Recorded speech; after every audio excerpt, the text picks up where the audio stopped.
Oh, why? Let's ride! What are you doing?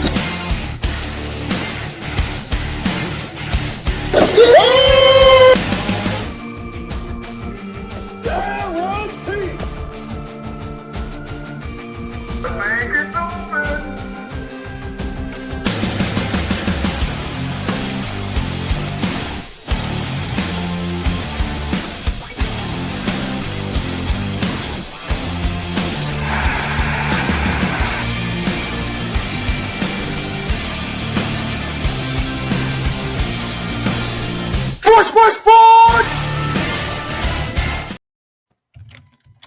All right. Okay. All right. Okay. All right. Okay. And if you know where that comes from, it comes from Macklemore.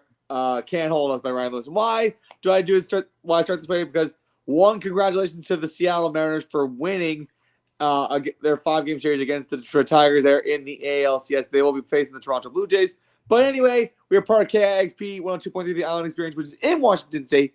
And this is Foursquare Sports, episode 19, The Winner's Circle. And why is it called The Winner's Circle? Because everyone on this program today, including a very special guest, has had success over the last couple days.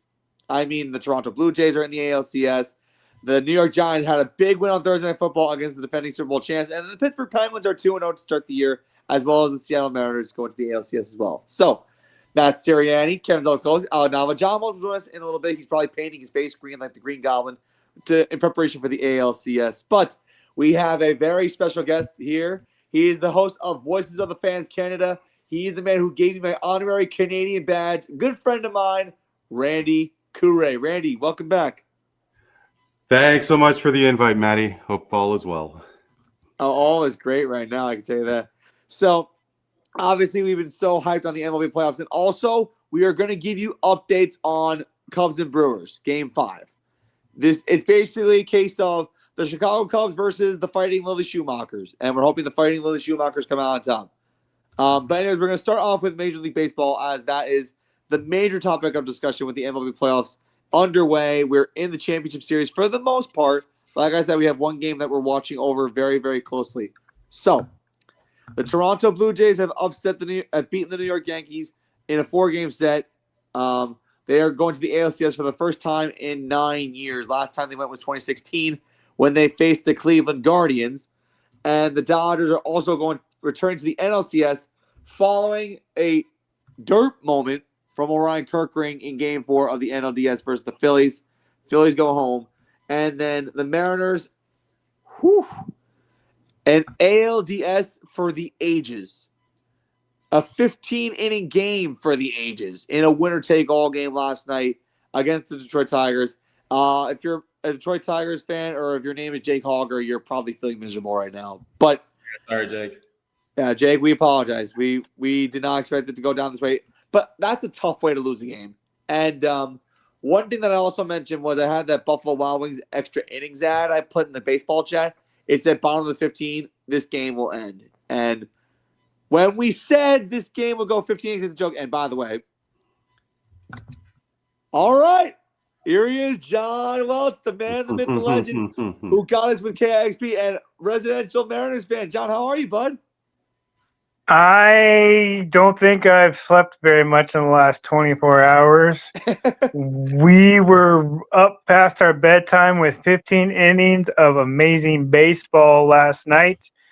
There were a lot of things that went through my head. One of them was 24 years, no more. We are not waiting anymore. We are in the ALDS for the first time in almost a quarter century. Which is amazing in and of itself. Sports history in Seattle is fascinating, and all we've had lately is the Seahawks. And they won a Super Bowl almost a decade ago. So this is crazy. So there were people calling the cops last night because of all the fireworks that were going on. Oh, Let me God. just say that it was pretty insane. I had people posting on Facebook like, What was that loud bang? And I'm telling the Mariners just in case, I know I realize half of the city fell asleep and stopped watching the Mariners, 8 years ago. But they just won a really, really big game last night. You should probably pay attention. Oh, big is an understatement. Yeah. I mean, 15 innings, winner take all game, the longest in MLB history of any kind of winner take all game. That's historic. And I love how you got the three neutral parties up top, and then you got the ALCS representatives face to face here. Hi, John. I knew you were going to be on. I know, and you're not talking about the Blue Jays or the Yankees anymore. You're talking about the Mariners now because that's who you have to face tomorrow.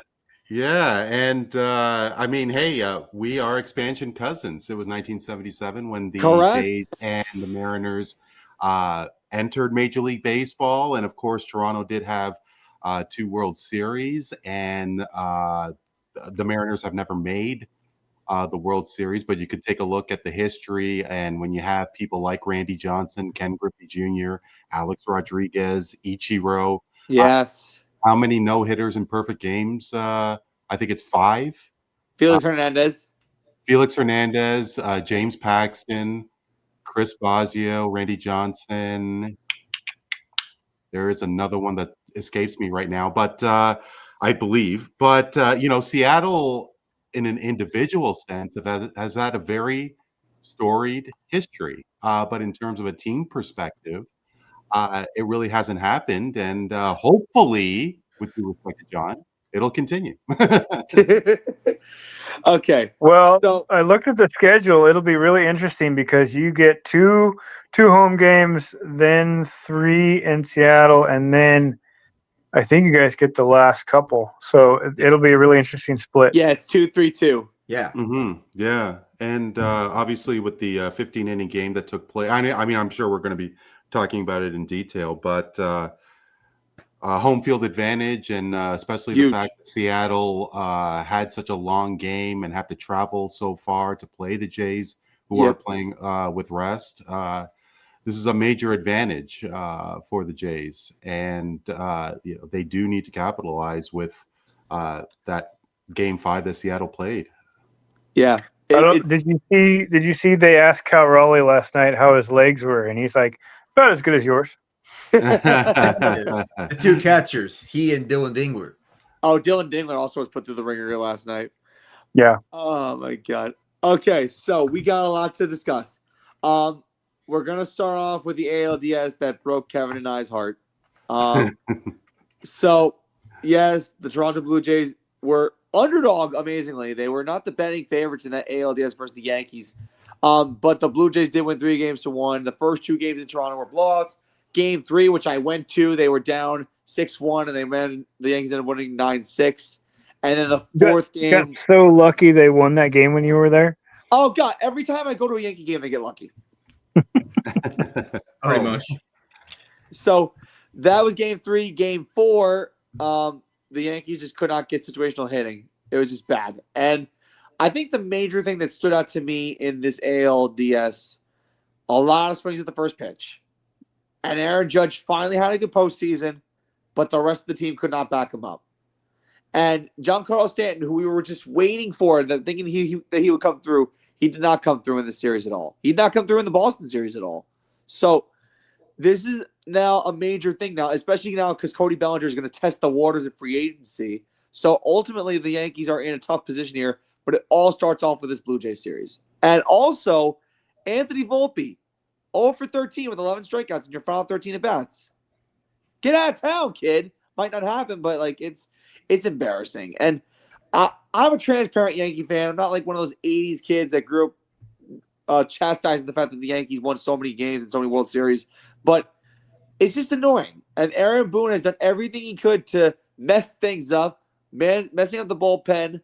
Cam Schlittler, for what's worth, played a great game 4 if it weren't for the offense not capitalizing. It was just games like this where, the Blue Jays got to him whenever they had to, and the Yankees couldn't bounce back. And I know we got a passionate Yankee fan in here who is the king of Yankee rants. I got to give Kevin the floor. Kevin? Okay.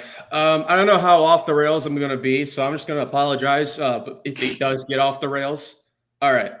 So where do I begin? First off, let me just start off by congratulating Blue Jays fans like Randy and our good friend Armchair. Yeah, David Smith Armchair. Thank you. Yeah, who have been craving success like this from Toronto for so long. So big congratulations to both of them. First off, second off, John Schneider, I think coached Game 5 beautifully. It was a bullpen game, and obviously the odds are pretty much not really in your favor if it's for any team if it's a bullpen game. But John Schneider coached it beautifully and masterfully, so I got to give big credit to him as well. And also, full stop, the Blue Jays were just a better team than the Yankees in this series. Yeah. Plain and simple. They knew they had better hitting. Vladimir Guerrero Jr. was unreal in that series, and he was. How about the kid Trey Savage, that rookie? He has a nice splitter. The Yankees could do nothing with it in Game 2. And the Blue Jays all around are just a better fundamentally sound team than the Yankees are. And I'm not going to sit here and tell you that they're a bad team. They're not at all. Blue Jays are definitely going to be a big challenge, especially for the Mariners. But I would love to see that entire series, Mariners and Jays, go the full distance, but we'll see. All right. Now I'm going to get into the Yankees. I don't know where you start off with this team. First, let's start off with the regular season. Yeah. Aaron Judge, MVP-like season. Will he beat out Cal Raleigh for MVP this year? We'll see. It just depends on the voters. Cody Bellinger, first year with the team, great season. Had a 272 batting average, and he does everything that you can want for the Yankees. He's very versatile. He can play anywhere in the outfield. He can play first base if you need to. And he does a great two-strike approach, and as reverse splits as a lefty, he played great. I know he opted out, but I want him to re-sign back here because I think he's a guy that the Yankees really could need right now. Paul Goldschmidt had a great beginning of the season, batting near 400, and then he kind of fell off. And he's great against lefties, batting near 400. Against righties, he's a completely different hitter. And I thought he had played great defense all year, and I wouldn't be too upset if we didn't re-sign him and go for a different guy. But I thought he played good if this is his first and last year in pinstripes. Max Fried, overall consistently great. The first month after the All-Star break, he was bad. Over 6 ERA, didn't look like himself with all the blister problems. But he picked it up at the latter half of the season. Game 2, he just didn't pitch well at all. He wasn't getting the swing and miss stuff. He wasn't getting weak contact. And the Blue Jays were just pummeling him around. So Max Fried, he signed an 8-year contract with us, so I think he's going to be fine. Who else? Jose Caballero. After that first game, which was a big blunder in Miami, Jose Caballero I think has been a great Swiss Army knife for this team. A good platoon with Volpe, and I'll get to Volpe in a bit. Great on the base pass. He led the league in steals with 49, I think it was, along with getting him from Tampa. So I really like what Caballero brings. I think his bat's good too. I think he's very feisty and a pest, as Boone like to call him. So I really like him.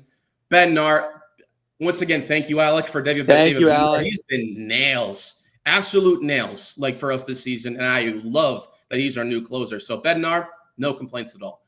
Who else? Jake Bird completely crapped the bed in the first game, and he got DFA'd to the minors. Haven't seen the rest of the season. I hope he gets right. And who else? Camilo Doval, shaky to start out, but it was kind of good toward the end. And this postseason, I thought he pitched well at the bullpen. So all in all, the acquisitions played overall fine. Now we're going to get into the postseason.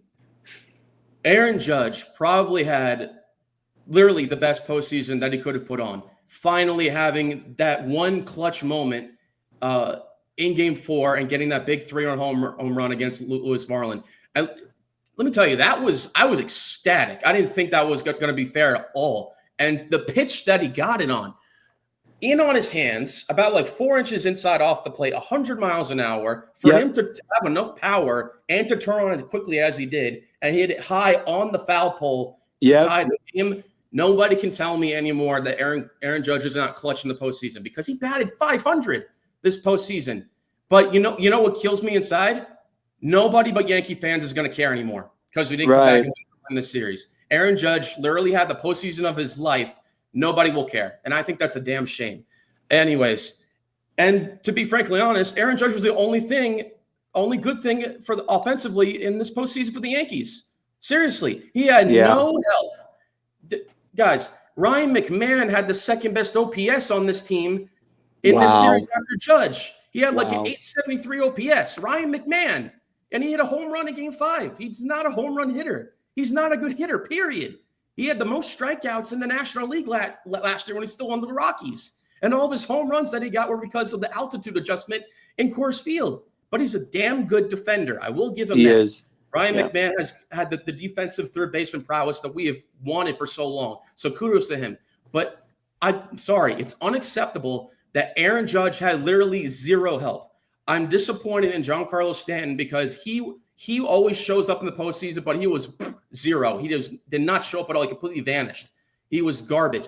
In fact, when you compare this team to, let's say, the 2009 team, look at, I'm just going to read a couple of stats here. So Judge had a 1.273 OPS.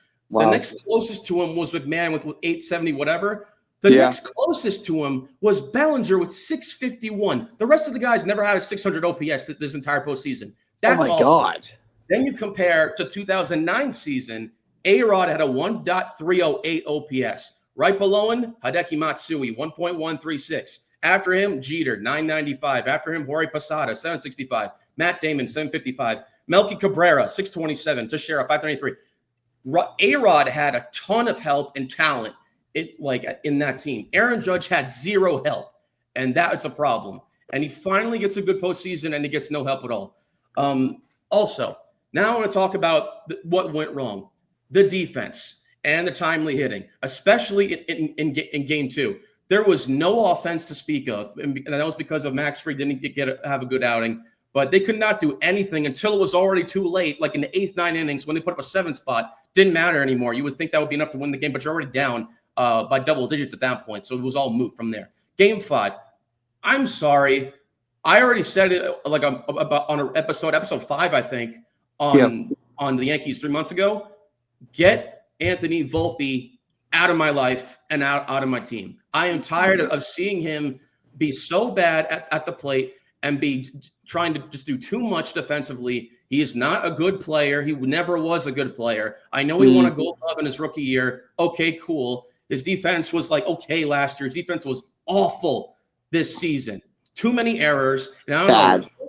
He's telling him to have the approach that he has hitting-wise, but he is not a good player anymore. He cannot be the starting shortstop next season. He cannot. I want Jose Caballero or Rosario out there full-time for the moment until we go find a shortstop. He is garbage. I'm tired of him. I don't care if he's homegrown, if he's from New Jersey, if he's just a little kid. I'm tired of it. And what pissed me off was at the end of Game 5, they pinch-hitted Jason Dominguez for Anthony Volpe.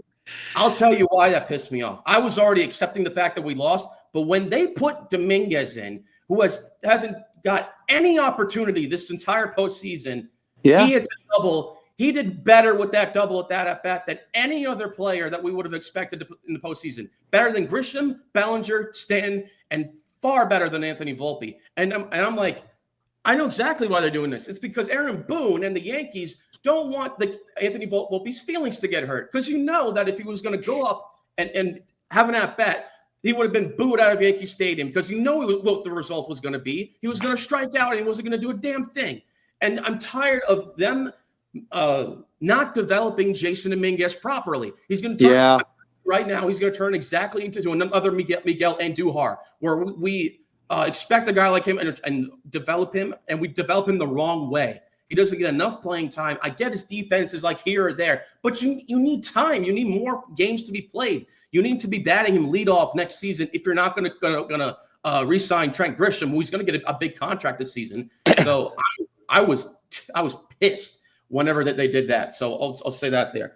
Also, to conclude this rant, I saw this tweet that I saw the other day, and I think this guy hasn't articulated it better than I could. This is a guy on Twitter named Donald J. Steinbrenner. I want to read you what he says. Hal Steinbrenner is the problem. The rot in the walls, the soft-spoken accountant running a cathedral like a regional bank, the man who inherited an empire built on ego, obsession, and fire, and turned it into a moderately successful real estate holding with a ballpark attached. He doesn't love baseball. He never did. And that's why the Yankees have become what they were never meant to be, ordinary. Yankee Stadium is now just a wine and cheese factory with a baseball field in the middle. The proof isn't subtle. It's printed inside the empire. Bob Clapp asked Hal point blank if he loved baseball, and Hal, the owner of the most storied franchise in American sports, couldn't answer. He stammered, deflected, meandered through a vague soliloquy about responsibility and the business of the game, then pivoted to talk about finances. That's not love. That's contempt disguised as composure. Every fan in New York felt it immediately. He's not one of us. He doesn't burn. George knew. That's what makes this all so tragic. The old man saw it coming. In his later years, he was so unimpressed, so disgusted with Hal's temperament that he originally gave control of the team to his son-in-law, Steve Swindle. George thought Swindle had his drive, his hunger, his fight. Then came the divorce and the plan unraveled. The team reverted to Hal, the one Steinbrenner who never wanted it. And from that moment, the fire went out. Under Hal, the Yankees have become the picture of high-functioning mediocrity, a 94-95 win machine that dies the same polite death every October. 6 postseason appearances in 7 years, 1 pennant, 0 titles. Boone's been here 8 seasons, the longest tenured Yankee manager in the championship era without a ring. Every man before him, Huggins, McCarthy, Stengel, Houck, Torrey, Girardi, delivered glory. Boone delivers process. He survives because he mirrors Hal, polished, calm, unthreatening, leadership by sedation. The baseball crapshoot is an American term for BS. The Yankees are outclassed every year. Even Derek Jeter couldn't take it. Many reported that Jeter left the organization frustrated, not by analytics or talent, but by tone. He saw what fans now feel, the absence of pulse. The edge was gone. The urgency was gone. Winning had been replaced with hoping. The language of hunger replaced by the jargon of restraint. Get in and give ourselves a chance, Hal likes to say. The mantra of a man whose life's work is minimizing discomfort. Jeter was raised under George's law. Losing meant rage, not rationalization. Under Hal, it meant an insulting social media post thanking the fans. You could see it everywhere. 94 wins, another early exit, and another press conference about how anything can happen in October. Other franchises, Houston, Atlanta, Los Angeles, bully variants. The Yankees negotiate with it. They talk about efficiency like that's a virtue. It's not. It's a cope. Champions impose their will. Hal's Yankees ask permission. This is what happens when you hand a legacy to someone who treats it like a liability. The Yankees were built to terrify. Now they're designed to reassure. Hal governs like a man who wants to make sure that no one yells at him. He respects the luxury tax the way priests respect scripture, as if breaking it were a sin instead of a strategy. His father saw that line as a toll to drive faster. Hal sees it as a leash to keep himself from feeling. He cares more about the bondholders than the Bronx faithful. Your father is turning in his grave. He didn't build the Yankees to be a brand. He built them to be a kingdom, loud, impossible, immortal. His ghost must look down at this PowerPoint dynasty and weep. He once said that second place was just first loser. Hal calls it a good season.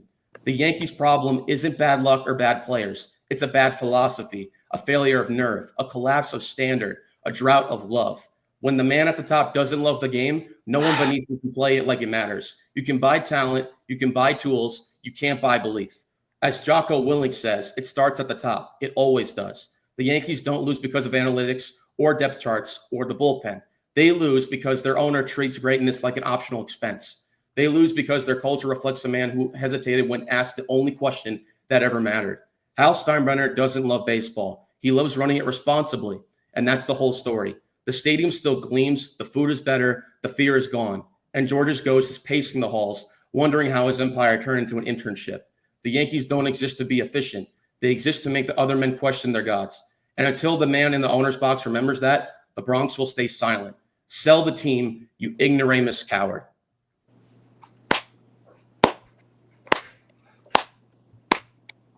That guy articulated everything I could have said way better than I ever could. I agree. Just to confirm, it was a pretty negative piece, right? Way negative. I'll say, Randy. I'll say. That's an understatement. But honestly, that was on point. On point, yes. I don't even need to say he saved us time. I don't even need to say anything anymore. Like everything that was said, perfectly explained, perfectly valid. And honest to God, George Steinbrenner is rolling in his grave right now watching this happen. It's annoying because Yankee fans, this is the second longest drought in team history, 16 years. And the last thing Yankee fans want is for that to be passed in another 4 years. If it's if that happens, Yankee fans will be like regretting everything. And I told you guys when George died in 2010, the whole team died with him. The entire his philosophy, what he stood for, his general patent-like leadership and toughness, all gone.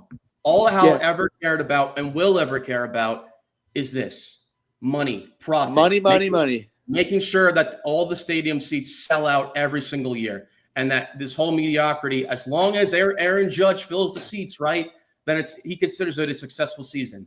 No, it's not a successful season. Not with this franchise. Maybe for other franchises like the Rockies or the White Sox, it's good enough. Here in Yankee Stadium and Yankee fans, it's never good enough. It will never be good enough until you win a World Series, which you fell short on last year. And now to be an early exit on the ALDS is disgraceful. It's disgraceful. And Hal let this happen. He let Cashman run the team the way he has. And Cashman allowed Boone to run the team, manage the team the way he wanted. And he's a puppet to the analytical garbage that is spewed from him. And he always agrees. No deferments for changing a philosophy for him.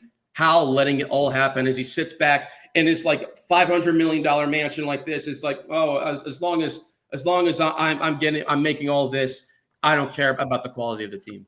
I don't care. Randy, you wanted to chime in on this a little bit? Yeah, I do. Because, okay, well, and obviously I'm going to be as straightforward and as professional as possible. But how much more of a difference would the Yankees have been if Garrett Cole was healthy and if the Yankees signed Juan Soto?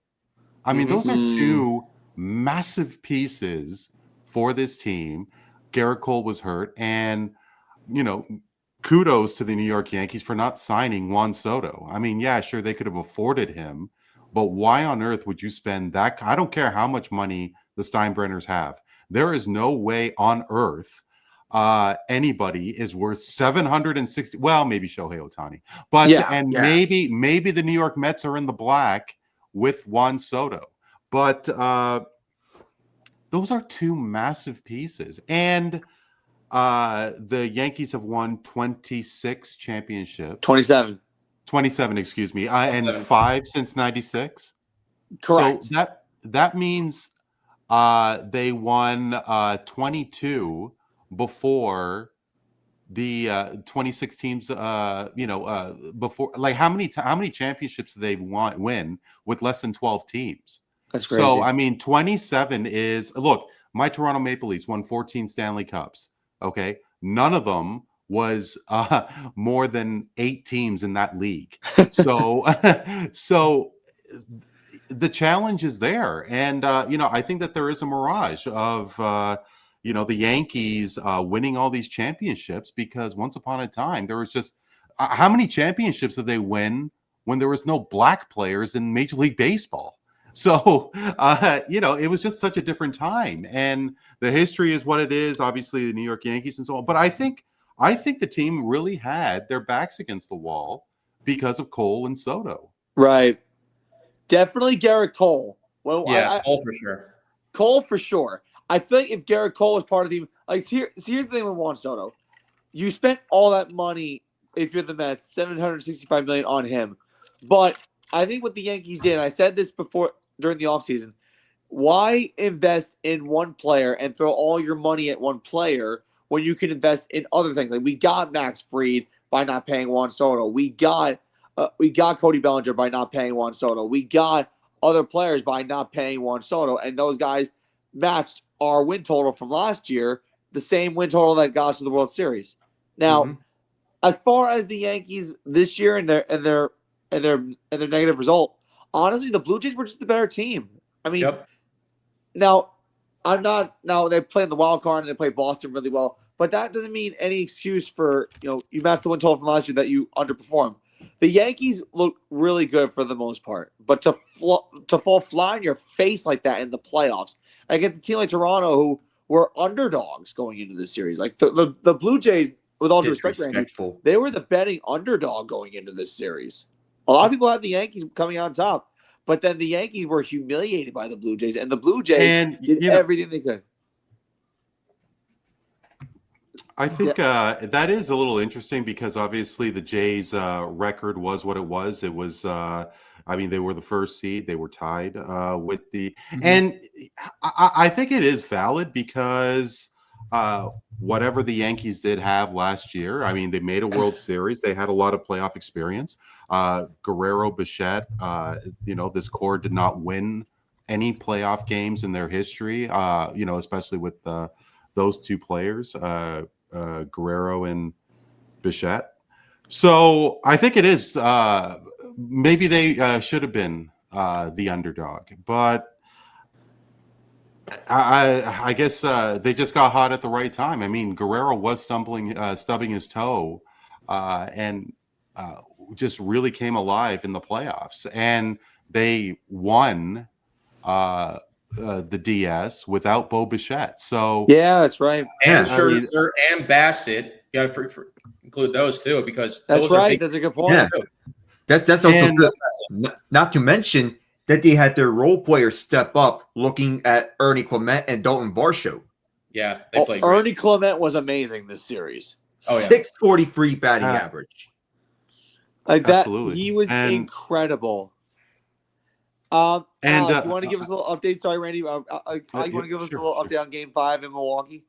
All right. So to recap, so far, home runs match between William Contreras and Seiya Suzuki. The Brewers are challenging the out call at second base right now because the ruling is that Caleb Durbin was caught stealing second. They challenged it. It looks like they're going to reverse it. Ooh. Okay. And they have. They have. So Durbin's safe at second? Yes. Okay, awesome. John, we haven't gotten your thoughts on this entirely. Would you want to chip in on everything that's transpired over the last half hour? And John's giving me the silent treatment. John is frozen, looks like. He's frozen, not the movie. John. Oh, there he is. There he is. This whole postseason has been really interesting for me. I am in what's considered a small market. And if I think everybody here has seen, what Moneyball can do, not only the movie, but the actual science behind it. And I really feel like a small market team like Seattle, like Milwaukee, has to play Moneyball in order to compete with the Dodgers and the Yankees and bigger teams. We don't have the history. And so, we do what we can with what we have. Right. We don't get to pick and go out and decide whether we want Judge or Soto. That's not a choice. We build and develop Cal Raleigh and pay him when he's earned it, like we just did this year. We've sat on year after year after year of hope, and we never. It's never good enough. It's never even good enough to get into the playoffs. Houston has been this giant, that monkey that we can't get off our backs until finally this year. And it didn't feel like we were able to actually shake them until it came down to the wire. The Mariners were losing. They were on a losing streak a month ago. I was really, really pulling my hair out because I saw the Rangers, I saw the Astros, and I'm like, we're going to be third. The Yankees are going to be ahead of us. And the Rangers are going to be ahead of us, and we won't even have a wild card spot. So to do what we did with what we had is a miracle, as far as I'm concerned. Last night was a game for the ages, and I don't know how else to describe what I'm feeling when an entire region is feeling, because everybody's wearing their Mariners hats today in Oregon, Washington, and Idaho. Yeah, and rightfully so. And you mentioned, we'll actually dive into this whole Mariners-Tigers marathon. And one thing that Randy mentioned about last night's game, this is a massive advantage for the Blue Jays coming into tomorrow's game because the Mariners are beat up. They're tired. They used a couple starters in that 15-inning game, and it looks like Brian Wu should be starting game 1, correct? That was the ace up our sleeve. He wasn't actually on the CS roster because of his injury. But he's rested and he's ready to go, and he will be on the roster. But I think that roster comes out today. But my guess is he's starting because he's ready to go. I mean, we had a couple of relievers. One of them only had 12 or 14 pitches. The other one had 2 innings. So, last night was, win or go home. Last night was there's no tomorrow. So the Mariners were not afraid to throw starters out there to live another day. And I like Randy and I like the Blue Jays, but after playing the Tigers, I'm not as intimidated by the Blue Jays, honestly. Ooh. Okay, just to correct you, John, Bryce Miller is starting game 1. Okay. So it will be Bryce Miller. Yeah. Now, play it safe. Don't rush Brian Wu off of injury. I agree 100%. I agree 110%. Now, I want to touch on game 5 last night in Seattle. Let me give you some by the numbers stuff. I'm a mathematics guy. Let me give you some numbers.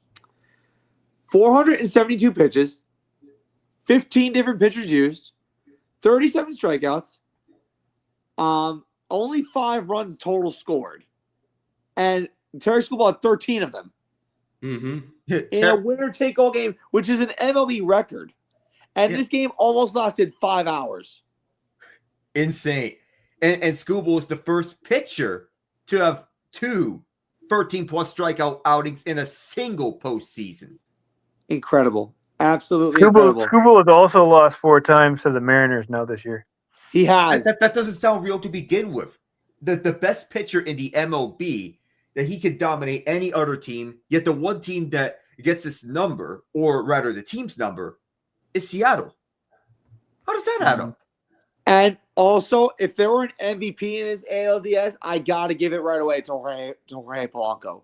Yeah, because absolutely. Polanco homered off of Schoolball twice in game 2, and he had the game-winning hit, the walk-off hit last night in what was a marathon.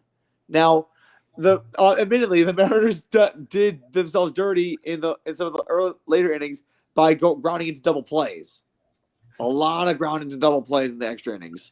2 or 3 innings in a row, almost. It seemed like. Yeah, I know. It was back-to-back innings. Yeah, I mean, twice. It was a 1-6 free and then a 6-4 free double play.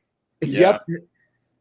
And think of it, I was up till 1:00 in the morning watching that game. It was absolutely incredible. And a great pitching display on all parts. Now, John wasn't here, but I remember last night, we're in a baseball Discord from Armchair David Smith, except for Alec. But Alec, we'll petition to get you in that chat. But anyway, I put in the chat the song Can't Hold Us by Macklemore, because that's what it felt like. All 47,000 fans in T-Mobile Park were standing in it the entire game. They were not focused on anything else except for the Mariners winning. Because think of it, 24 years of a drought from the ALCS is massive. And these fans were involved the entire game. Mm-hmm. And I got to get thoughts from Alec first, because I feel like Alec hasn't really talked a lot. What did you make of last night's marathon, first off? The first thought I had in mind was, what did we witness? The game of the decade? Forget game of the year. This is game of the decade material. It's that legendary. It could be up there in the competition with Dodgers-Yankees game 1 and Rangers-Diamondbacks game 1. It was that good. Both bullpens were stellar. The starters were stellar. The Tigers had a point that the postseason would be a reset. And here is where Kerry Carpenter and Javi Baez turned to Barry Bonds and Derek Jeter at the same time. 2 long-cursed franchises battling each other in a dual transcending time and space to do battle of another long-cursed franchise. Julio Rodriguez, Cal Raleigh, they've been excellent in game 1. They were. Big Dumper has been excellent all series long. Jorge Polanco, have yourself a series, because not only homering once, but twice against Tarek Skubal at T-Mobile Park, the most pitcher-friendly ballpark in the MLB. Yep. That's actually impressive, to say the least. And the 6th inning, Dan Wilson had a tough decision. Do you keep George Kirby or do you pull him with Kerry Carpenter coming up? Because Kerry Bonds has dominated George Kirby throughout his career. So pulling in Kirby made sense. You get Gabe Spire in there. That's a logical move. But Spire made a mistake. You throw a meatball to Kerry Bonds that he could not miss. And all of a sudden the Tigers had the lead. But let's go to one of the most underrated plays of the game. Josh Naylor's not known for stealing bases. But all of a sudden, he turns into a base runner with the Mariners, and he's getting 20-plus stolen bases with them. And he has a crucial stolen base where he goes from second to third. He's just bouncing around and then taking off from here, dives to third, gets it. And that was huge because when Mitch Garver got out on the flyout to right center, that allowed Naylor to score. That's how much the stolen base is to Seattle to set things up. And then Leo Rivas. Happy birthday, by the way. Yeah. On his 28th birthday, lines it to left and scores in the tying run to get Seattle dead even at 2 apiece for the 3rd time at T-Mobile Park. And originally, it was supposed to be Dom Canzone batting in place of Garver. Right. But because Kyle Finnegan was given the hook for Tyler Holton, Dan Wilson scratched Canzone from the lineup and then put Rivas in onto the lineup. But this was a pitching masterclass. Luis Castillo should be ready to go for, say, if Brian Wu isn't ready by game 2, say game 3-ish, and then you can put George Kirby into game 4. Or it all depends on how you go on matchups. You can go with this 5-man rotation any way you want if you're Seattle in this ALCS. But Polanco has a place in Mariners lore right now. You saw that, nearly 30 years to the day of the double from Edgar Martinez. Now it is the single in the Mariner Marathon. That's a perfect description of it, honestly. Now, I'm going to come to John on this, and I'm going to read you a statistic, John. So, Kerry Carpenter went 4 for 5 last night, but look at the 2 through 4 hitters. Gleyber Torres, Riley Green, and Spencer Torkelson all went 0 for 6. Cole Keith went 0 for 5. Zach McKinstry 1 for 6. Dylan Dingler had 2 hits, and then Parker Meadows went 0 for 5. So if you do the math here, 2 through 5 went 0 for 23. And if you add Parker Meadows, the a-hole hitter, that's 0 for 28. How did this pitching staff attack the 2 through 4 as well as it did? Well, it was really interesting because it feels like the pitching matchups is a higher science than it used to be. And you had managers last night that were some of the best at pitch matchups, I think. And that's one of the reasons it was such a defensive game. It was one of the reasons it went to 15 innings, unlike Kevin jokingly didn't think he was going to predict. That's right. He did. But it kind of came down to a game of inches. Some of the ump behind the plate had a really interesting batter's box, I thought. There was a lot of down and away pitches that were called strikes, a lot of down and away pitches that were chased by both teams. And it came down to a game of inches. It did. Naylor stealing third was one. Cal Raleigh's throw to the second base on a steal and that getting reviewed and called out was another. So some of those inches plays actually pushed it over for the Mariners when it was a pitching battle the entire time. It felt like, remember those old stories of the ironclad battleships during the Civil War of they just banging away at each other? That's what it felt like last night. Just, cannon shot after cannon shot back and forth. Wow. And also one thing I want to mention, I'm going to come to Kev on this one. So one person that doesn't get credit from that bullpen, I think he needs to be mentioned, Edward Bazardo pitched 5 times in 7 days throughout that entire series. And he dominated against Tiger batters. How was he able to hang in there despite short rest in between games? That was actually kind of incredible to me. I mean, obviously I didn't watch many of it, but I did see that game 5 and how well he pitched. He was just had a good mentality and great sequencing whenever he pitches. That's what every great reliever does when their backs are against the wall, and Bizarro is no different. I thought Bizarro in particular, was probably one of the better relievers out of that bullpen in that particular game. And I think that he's going to continue to be a presence when it comes to the ALCS against Toronto, because all the pitchers that the Mariners have, obviously we always talk about like how they're known for their pitching. And I think it went on full display last night against the Players. So when you couple that with the acquisitions that they had, along with the season that Cal Raleigh did, I think both of these teams, Mariners and Blue Jays, it looks like they're evenly matched on paper, but we're going to see obviously when the series comes up. But Bizarro is just one of the many relievers that made that night special for the Mariners. Absolutely. So now I'm going to come to Randy, and actually we're going to go into a very big pick here. Before we pick the ALCS, and this will only be between me, Kevin, and Alec, because we're neutral here. Gee, I wonder why. We're the neutral parties here. But anyway, Randy, if you're going to beat the Mariners to go to the World Series, what does Toronto have to do? Well, good question. Because if anybody knew the answer to that, then there's no point in playing the series, right? I think really, it is definitely twofold, and I think the one thing that was more of a surprise was the consistency of the Jays pitching, and especially when it came to Game 4, to have the bullpen game. And, walking into the playoffs, I thought that there was a major concern with the pitching because Max Scherzer was a shell of his former self. Shane Bieber was coming back down to earth, and he did not have a good Game 3. No. And the bullpen has been very, very erratic. Jeff Hoffman, I mean, I think he has how many, as many as 5 blown saves, and it could have been way more than that. So the offense was what it was. I don't think anybody was expecting Vladdy to tee off the way he did, let alone Ernie Clement, and to do that without Bo Bichette. But I think the pitching is going to be the main concern, because they were shut down, especially in Game 4. And with this Seattle offense, I think they'd have to be on their A game. Okay. Now, John, same question about the Mariners. What do the Mariners have to do to make it to their first World Series?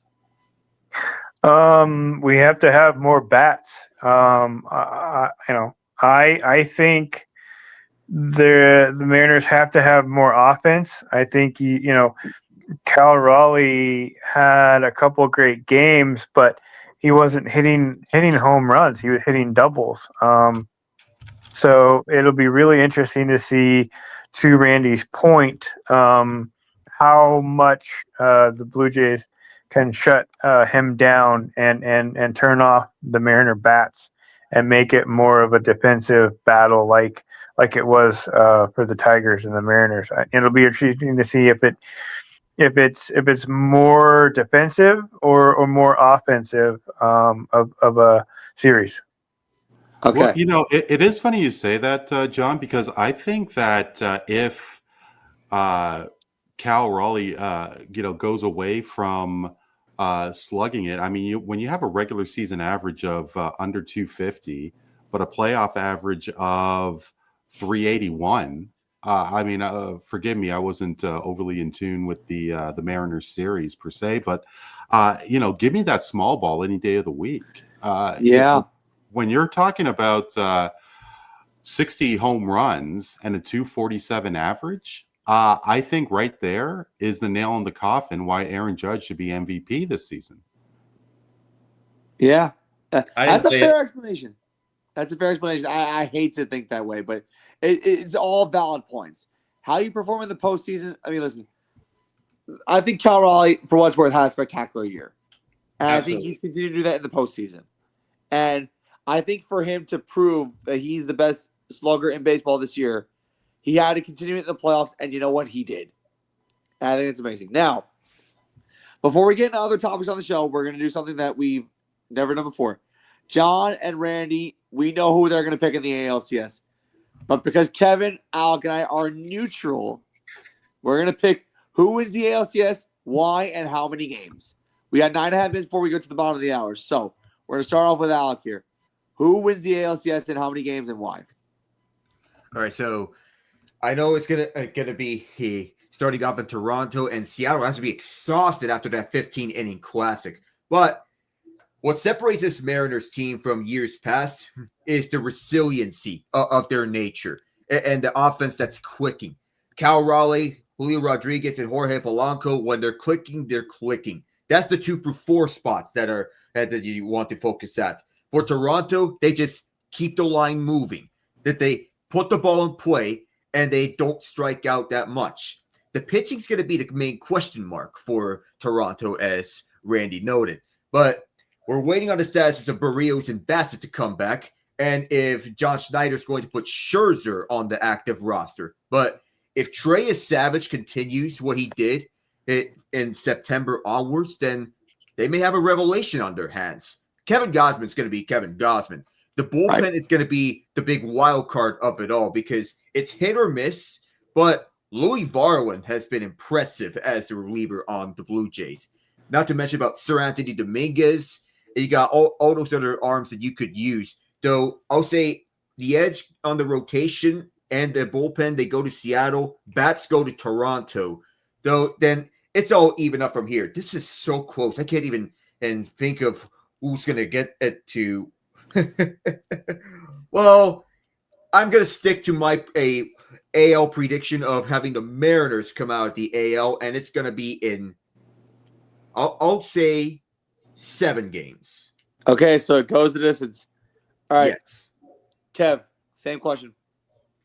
So to mirror all Alec's points, and I agree with both Randy and with John on like both the Mariners and Blue Jays weaknesses. And for Blue Jays, it is that bullpen, and for the Mariners, obviously, it's their offensive consistency, lack of consistency in that regard. So I agree with Alec. I think it will go the distance. I think it's really going to depend on how well Seattle plays in Toronto in those games. Because Toronto has proven that not just the regular season, but in this postseason in particular, when they're at home, they're near unbeatable in Toronto. Like they play really well against the home crowd. So home field advantage is huge for Toronto in that case. If Mariners can steal one or maybe a couple in Toronto, then I think Mariners can win this series. But also on the same token, if Toronto is dominant at home, then I think Toronto wins the series. Again, it's all going to depend on how well Seattle plays in Toronto. And I do think, yes, to Alec's point, I do think overall pitching-wise, the edge goes to Seattle. Overall hitting offensive-wise, the edge goes to Toronto. So it's like, who do you have in that scenario? It's going to depend on the matchups. It's going to depend on the managerial style by both head coaches. So I think it will go the distance. But I think the Blue Jays win 7. I just think that's what it's going to take because I do feel that Toronto, I think, is just too good at home to let one go. I think the one time that they will let one go is maybe in Game 6, and Mariners rally just like they did against the Tigers and grind it out. But in Game 7, I feel like that's going to be where Toronto probably takes it. So obviously, I want both teams to win because I like both of my guys here for them to be happy and to make it to the World Series. But for now, I'm going to say Blue Jays in 7 games. So that's my prediction. All right. I was squinting a little bit because now that puts me in a tough position. Because I got to choose my buddy who got us into KIXP, who I've been doing the show with for almost a year, and the guy who gave me my Canadian badge. I am literally like in a crossroads right now. Okay, let me explain how I feel right now. Seattle's hitting when they're on. And the Blue Jays hitting. They're disciplined. They work a lot of walks. They work the counts. And if you make a mistake pitching-wise, they will make you pay. Pitching, in my opinion, I think the edge goes to Seattle because this was the team that last year had the best pitching staff in baseball but didn't make the playoffs because their hitting was bad. Now they fixed all of that. And Toronto, I'm not saying their offense is bad. Their offense is fantastic. Vlad Guerrero Jr. has had himself a postseason so far, and Ernie Clement I did not expect to step up. So I very much like where both these teams are right now. And the last time these two teams played in the postseason was actually the 2022 wild card, where the Blue Jays were up 8-1 in a game through 7 innings, and then the Mariners rallied back to win 9-8. I remember that game like the back of my head. Why? Because I have a great memory of things. And I agree with both Kevin and Alec. I think this series goes the distance. Who I pick? Oh my God, this is tough. I feel like I'm going to piss somebody off no matter what. Well, it's a guarantee. Yeah. I mean, Alec already pissed Randy off, and I already pissed John off. So like, it's like pick your poison. Oh my God. You know what? I can't root for division round. I'm going with the Mariners in 7. Oh, you are such a wimp. It's not like our picks have any bearing on the outcome. I mean, it doesn't matter in the outcome, but well, at least for one of these teams, you're not the Philadelphia Phillies, because they just wasted what could be their last shot. And yes, as I said on the chat, I have a rant on them before we go to the ad. But first series clinching error since the Blue Jays walked off the Rangers on that error. Second all-time in MLB history. But I feel so bad for Ryan Kirkring. He's young, and he's got a lot to learn about. At the end of the day, he's 24. And the fact that his teammates and coaches immediately came to support him after the game is the beauty of the sport. He should not be scapegoated for anything, because I cannot fathom how the Phillies are paying their big three of Schwarber, Turner, and Harper a combined $710 million, only for them to go 10 of 49 all series, 7 of those hits coming in game 3. Isn't Schwarber the NL home run leader and Turner the NL batting champion? And when the Phillies have had a chance to drive home runners to scoring position, they all of a sudden forget how to hit. It continued to bite them in this series. The fact that they have more runs scored is really a misunderstanding of how this series played out, because they were not the ones in control against the Dodgers. Zach Wheeler is going to retire in 2 years because he's 35 and he doesn't have much left in him.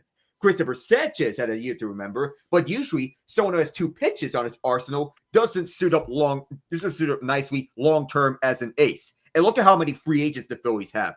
Schwarber's a free agent. Ranger Suarez is a free agent. JT Realmuto is a free agent. Alec Bohm, Joan Duran, Bryson Stott, Brandon Marsh, all eligible for salary arbitration. Harrison Bader, $10 million mutual option due, and Matt Strama's a team option due.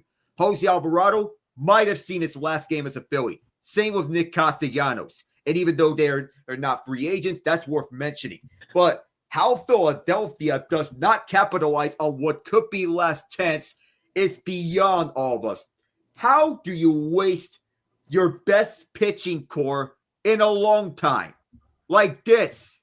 I get it. It's the Dodgers, but there's no excuse for this horrific batting display.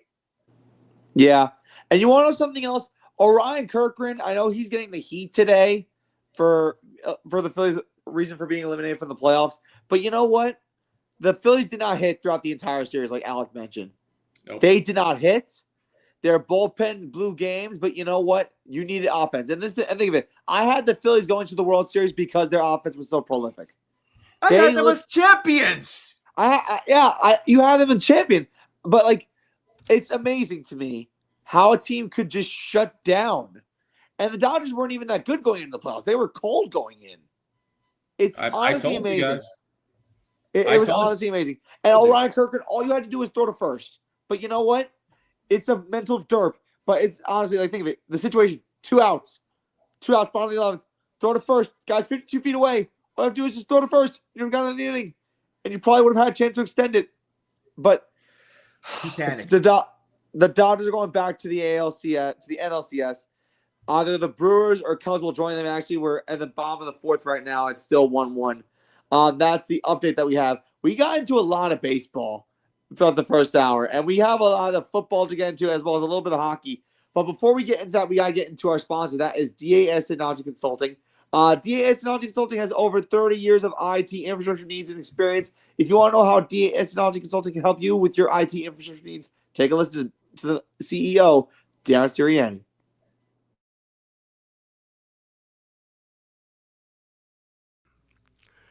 Our approach at DAS Technology is simple. At DAS Technology, we offer a very unique approach by providing our clients a single point of contact for all their mission-critical data center demands.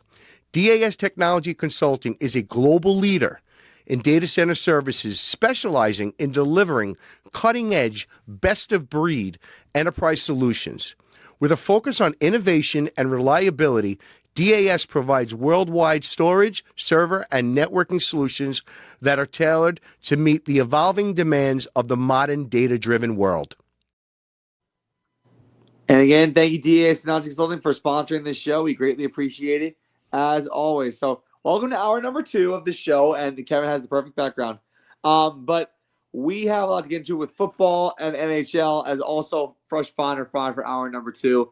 But we are going to start off, amazingly, hold your thought there, Kevin. We're going to start off with a little bit of NHL, because NHL did start their season less than a week ago, actually, on Tuesday. And it's amazing to me. The Pittsburgh Penguins are 2-0. They beat the Rangers on opening night, and they won their second game not too long ago on Thursday. Now here we are there. What's the score of the third game?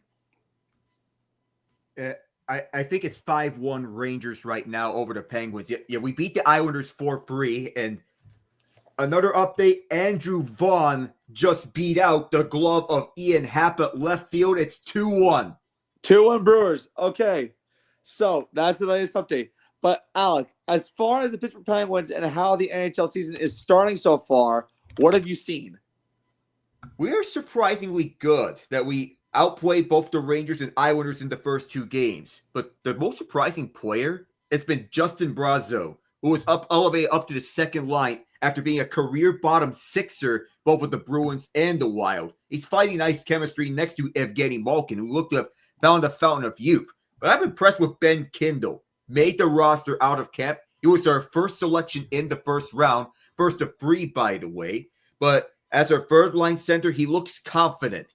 And he got some time next to Sidney Crosby, 38-year-old Sidney Crosby, by the way. Yeah. Kindle, he's been excellent. And Harrison Brunick, who is finding his confidence on the bottom pairing, and he's even scored a goal against the Islanders at that. One of the youngest members of the team, because he was one of our top defensive prospects. And one of the reasons why he is filling in is because Jack St. Ivany is out with an injury. We're trusting Ryan Shea at the top pairing, and not a well-known defenseman, but he keeps it calm. He keeps it simple right next to Chris Letang. Erik Karlsson looks good, and he has some value next to him if he were to be brought up in trade discussions, if we were to move him. Whether it be him, Brian Rust, and Ricard Raquel being a trade away, because they do have some term left in them. But if we're trying to deal them to contenders, then, oh my goodness, the ball just got away. I'm just watching 2 things at once, and oh my goodness, Frelick safe at third. Oh my goodness. Oh my. All right. Trying to watch 2 things at once. I know. I'm calling both games. Yeah. Thank you, Kevin Harlan, Zelix Kovacs. There you go. All right. Oh, man. But second and third at the moment, but the Penguins have impressed through 2 games from what I've seen. And it's been Artur Shilovs who stole the show in the first game against the Rangers, where he put up a shutout. He was below average in Vancouver outside of his Cinderella run with the playoffs, filling in for the injured Patrick Demko. And Tristan Jarry is still Tristan Jarry. Not good, not bad, but just average, that is. Wow, that's amazing. The Devils we got a Devils update. A shorthanded goal by the Devils, so it's 4-2. Thank you, Kevin, for the update. Kevin's all over. By the way, it's Don LaGreca's first season calling Devils games. Correct. Yes, for Brat with the shorty. Yep. Yeah, that's actually crazy. One of the teams I want to mention before I turn things to Randy about his Toronto Maple Leafs is that the Florida Panthers, the defending 2-time Stanley Cup champions, are a little bit short right now. Alexander Barkov tore his ACL in practice, and then Matthew Tkachuk will be out for a little bit. And one thing that Alec mentioned before the season even started is that this Panthers team is definitely going to be a playoff team, but when they get into the playoffs, maybe even the second round, there could be potential for an upset. And we have not seen a three-peat in Stanley Cup history since the 80s Islanders. It's been that long since we saw a three-peat. The Tampa Bay Lightning tried to do it, lost to the Avalanche in 2022. Now, the Panthers are barely getting by. They barely got by the Philadelphia Flyers, and they barely got by their first game. So the Panthers are doing well with what they need to do. But there are some cracks in the foundation. I do want to say they're up 4-1 to the Ottawa Senators right now. Okay, it was 2-1, so now it's up 4-1. So the Panthers are probably putting things together against a pretty good playoff team that made it to the playoffs last year in Ottawa. Speaking of Canadian teams, Randy, so your Maple Leafs won their first game. How do you think the outlook and the mood is for Maple Leafs fans? I know it's early, but how do you think the mood is for Maple Leafs fans at this point? I think there is a state of worry just because Joseph Wall took a leave of absence for reasons that have not been made public, and obviously this is the first season without Mitch Marner. And what is this team going to be like without Marner? Anthony Stolars did very great job in last season doing a split combo duty with Joseph Wall.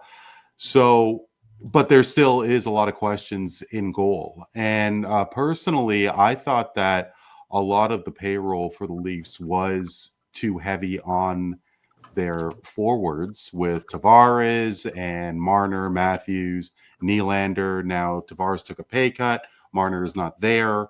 So I think this year would be a great litmus test because more than anything, they do need to shore up their D-line. I mean, Morgan Rielly had a terrible year last year.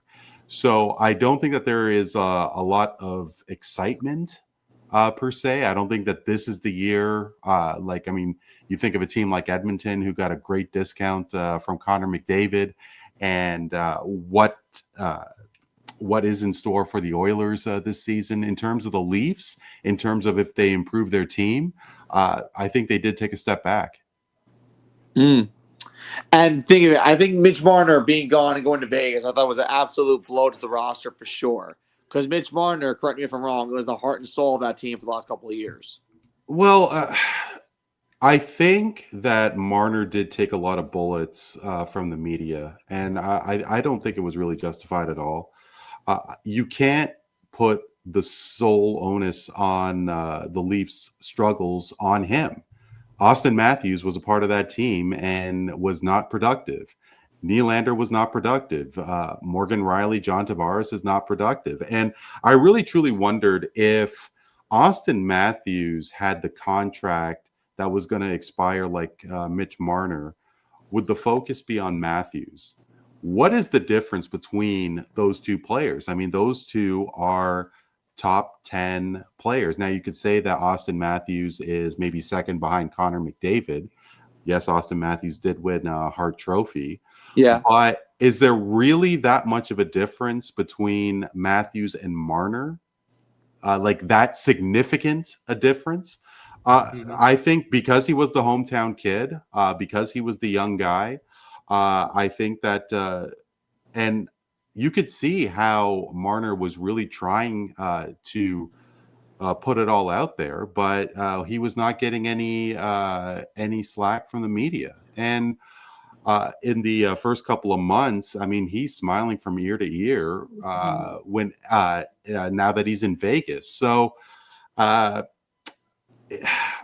think in terms of heart and soul, apparently Marner was the guy who organized all the team bonding events, and that he did have a little bit of flash when it came to his wardrobe choices and so on.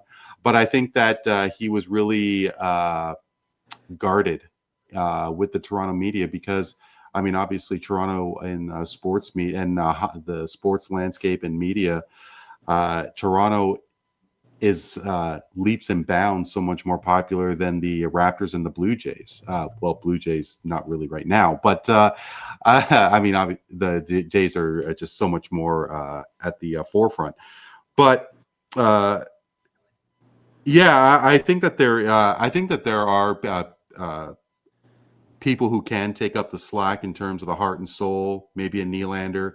Tavares is still a leader, but there is going to be a loss with Marner for sure. Yeah. Now, one last quick story before we get into the Giants. I wanted to mention this just because it's hockey related, and it happened, I think, over the course of the week. Connor McDavid got his dues. He got his money. Now, many people were expecting it would be $20 million in average annual value, and the contract he got was a far cry from $20 million average annual value. It was $12.5 million average annual value for I think 2 years, Alec, correct? Yes. All right, so he's getting $25 million over the course of 2 years. That is, like I said, not even close to what people were thinking before when contract talks were in the air. This is probably the greatest player in the NHL right now, and him and Leon Draisaitl have carried the team to back-to-back Stanley Cup finals, only for them to fall short. But Alec, honestly, they got McDavid for cheap in that extension. Would you say? I mean, team-friendly deals seem to be the new norm around superstars because McDavid got his pay cut.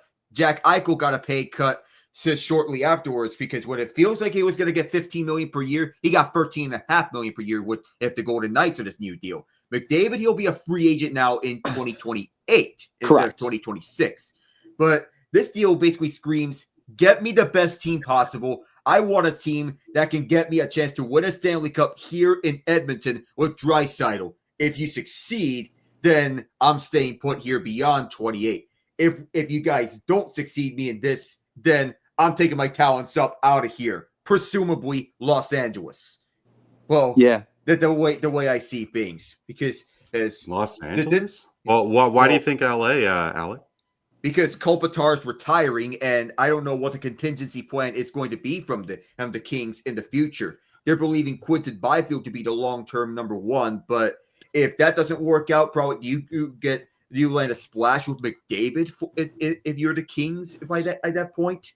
At least that was what I was thinking if he were to test free agency in 26. right. But that's not going to happen anymore. For now, Edmonton can focus on this season and maybe the next two to get a cup in this 3-year window for McDavid and company. You lock down Matthias Ekholm too, 3 years and $4 million per year on his extension. Well, Right. That's logical given he's getting up there in age and he wants to take a reduced cap hit so as to get the best team possible. Jake Wallman, different story. 7 years, $7 million per. And it's realistic that Wallman can jump Ekholm on the depth chart because Wallman has a blistering shot and is just as good defensively as Ekholm. So if you're Edmonton, you're set right now. You have the roster set all this year. But coming next year, when the salary cap's going to increase to around $104 million at the ceiling, then I think that's where he can open up if you want to build on your team so as to give McDavid his best shot yet. I don't think it's this year. Right. Probably next year because you have Vegas in the mix. You have other teams in it. Vegas, maybe Dallas, if they don't falter, that is. And in the East, you got Carolina, so long as we get a second-line center, and possibly Toronto. And Toronto and as well as other Canada teams, they're trying to snap that big old Canada drought of over 30 years without Stanley Cup. And Edmonton has come so close on back-to-back years. They really have come so close. So the NHL season is just getting underway. The NBA season is, 2 weeks away? So obviously we're going to get a lot of Knicks rants from Kev and probably a lot of Knicks positivity from Kev. But speaking of Kevin's teams, let's change the background, Kev. Because, oh my God, I'm so happy about this. For those of you who watch Thursday Night Football, not only did your Philadelphia Phillies lose in the NLDS, the Philadelphia Eagles, the defending Super Bowl champions, lost to the New York Giants at MetLife Stadium, 34-17. And one thing I can tell you right now is this kid Jackson Dart is already making a difference. Cam Scatterboo, I freaking love you, man. And this dude Hulk Hogan his shirt post game with Ryan Fitzpatrick to make himself look like a big, strong boy. And he is a big, strong boy. He scored 3 touchdowns. People got to understand one thing. The Giants defense, as much as we like to talk about Jackson Dart and, make him seem like the main hero, it's not just Dart. It's not just Scatterboo. The defense came into play. Brian Burns sacked Jalen Hurts twice. Even though we can hardly get a hand on Jalen Hurts, when you can sack him down, that's huge. That big interception late in the fourth quarter, to when we were up by 10, we protected our lead and expanded it. And then what we also did was we were able to limit A.J. Brown. We were able to keep Saquon Barkley in check. All of those things were massive. And think of it, the Giants have not beaten the Eagles with a rookie quarterback since 1950. I can't even tell you the person that was at the time, because 1950, that's a long time, 3/4 of a century ago. And I think it's also significant when the Eagles, who were already on thin ice coming into this game, and already A.J. Brown is complaining about wanting to be out of Philadelphia because he wasn't aware of what was going on in meetings. Like, it's a big, big, big step down for the Eagles. But for Giants fans, you feel pretty good because right now you're 2-1 under Jackson Dart, 2-0 at home games with Jackson Dart. And right now, these two young rookies, plus that defense, I like the way this team is going. Now, as far as Jackson Dart and how that's going to affect Brian Daboll's job security, let me just explain. I mentioned John and Kevin and Alec on a previous episode of the show. We basically said that if the Giants can win 7 or 8 games and play competitively in games that they were supposed to lose but pull off anyway, that would be massive to keeping Brian Daboll's job in check. And also Jackson Dart has to prove. And also you need competitive football. That's the main thing. And I did not expect this in 3 games with Jackson Dart, especially after 3 games with Russell Wilson. Now, Jackson Dart needs to keep himself healthy because there was a little bit of a concussion scare in that Thursday night game, but it didn't really matter because right now the Giants are 2-4, better than what most people expected. We figured that we'd be at 2 wins at season's end, but right now they're just looking mighty good. Now, before I come to Kevin on this, John, surprise? Well, how many people actually were in that tent, bro? I mean, I was laughing my ass off because Dable went in the tent, and he's not even supposed to go in there. Yeah, he got Scattaboo fined went for into that, I that think. tent. He got kicked out for walking in there. Was it a football game or was it tag team wrestling? It looked like the Smash Brothers in there tag teaming each other in and out. Like, who needs to tush push when you got Scattaboo? Who can go 4 yards, 7 yards, 8 yards. I saw him run for 9.5, almost 10 yards one run. Yep. The significant thing for me is the Giants, and I knew that the Giants had a good defense. I'm watching them gel. They almost look better without their star wide receiver because they have to have that chemistry. Right. The significant thing for me is how detrimental the offseason was to Philly. They had some huge holes that got taken out in postseason with free agency, and you can clearly see that in that game Thursday. The Giants were able to stop Saquon. Saquon hasn't been a factor in 2025 so far. There was no revenge game at all. The Giants completely shut the run game down. He had more yards passing almost, I think, than he did on the ground. He did. So, the 4 tush pushes in a row was cringe for me. Yeah. It was just absolutely disgusting. Like, okay, now it's open for the world to see on prime time. They're going to vote it out, as far as I can see. That tush push won't be a play. It's a rugby scrum. You can't ref the false starts. At least how close. There was one play where they reviewed it and they reviewed it and they reviewed it, and nobody even buzzed down to actually have it reviewed for a false start. So, Philly is crumbling just as much as the Giants are ascending, and to me, I'm here for it. I love the chaos.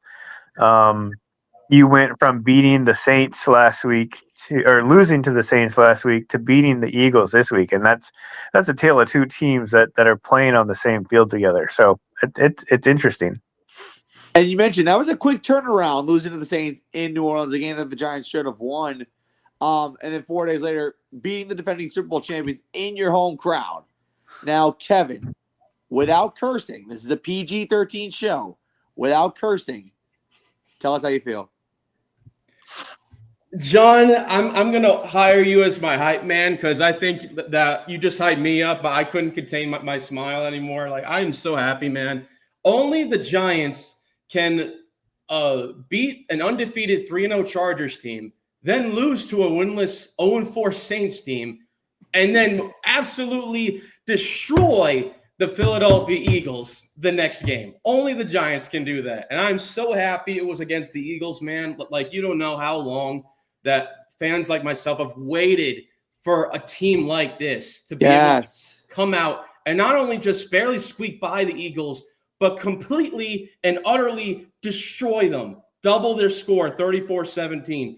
Darth Vader rocking the Anakin Skywalker black liner under that. I love that. I love how he is not a statue and gets out of the pocket, runs, actually tackles people, and actually makes timely throws, doesn't make mistakes. How about my boy Cam Scatterboo? Cam Scatterboo, that's the kind of guy we need. That's how a white man runs. That's the kind of running back that we need. That's the best running back that the Giants have had since Ahmad Bradshaw and the Brandon Jacobs days. We need those bully bruiser backs that we need. Saquon Barkley, you can take that documentary and shove it up where the sun don't shine because guess what? We don't need you anymore. We got Cam Scatterboo, baby, and he has better rushing stats overall than you this season, with 20 less carries this season. So Saquon, we don't need you anymore. Completely shut your butt down so you can sit down and shut up after that. That's why we don't need you anymore. We got Cam Scatterboo, baby. And how about my guy, Brian Burns? Spider-Man with the 2 sacks going like this. Almost. This is Brian Burns right here. Spider-Man Brian Burns. That's how you do it. Getting Jalen Hurts twice in the sacks. Leads the league in sacks with 7 sacks. He is worth all the money that we've paid him so far. That's why we pay you the big bucks, my guy. And I'm telling you, when Andrew Thomas is healthy, it changes the whole offensive line. This offensive line is the best that the Giants have had in years. Every single year, we've always said that, like, what's the biggest problem? The O-line, the O-line, the O-line.